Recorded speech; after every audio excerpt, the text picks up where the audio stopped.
নমস্কার। আচ্ছা, এই নাম্বার অফ ডেস্টিনি এটা কি?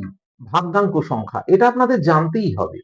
আপনাদের যে ডেট অফ বার্থ ইংরেজি ডেট অফ বার্থ সেটাকে আগে পুরোপুরি লিখে ফেলুন। লিখে তার সংখ্যাগুলো যোগ করুন। ধরা যাক আপনার ডেট অফ বার্থ ১লা জানুয়ারি ২০০৬। তাহলে কি লিখবেন কিভাবে?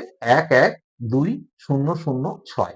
এই সবকটা সংখ্যাকে যদি যোগ করেন, ১ আর ১ যোগ করলে ২, ২ আর ২ ৪, ৪ আর ৬ ১০, ১০ এর মধ্যে ১ আর ০ যোগ করলে পেলেন ১। এইভাবে যেকোনো ডেট অফ বার্থই হোক না কেন, আপনি যোগ করলে ১ থেকে ৯ এর মধ্যে কোনো না কোনো একটা সংখ্যা পাবেন এবং এই সংখ্যাই হচ্ছে আপনার নাম্বার অফ ডেস্টিনি বা ভাগ্যাঙ্ক সংখ্যা। আপনার যা কিছু ইম্পোর্টেন্ট সংখ্যা অর্থাৎ আপনার ধরুন পাসওয়ার্ড, আপনার কোনো পিন নাম্বার কিংবা আপনার গাড়ির নাম্বার কিংবা মোবাইল নাম্বার, এমন সংখ্যা আপনি বাছবেন যা যোগ করলে নাম্বার অফ ডেস্টিনিতে এসে দাঁড়ায়। তাহলে আপনার জীবনে নিশ্চয়ই ভালো হবে, শুভ হবে, এগিয়ে যেতে পারবেন।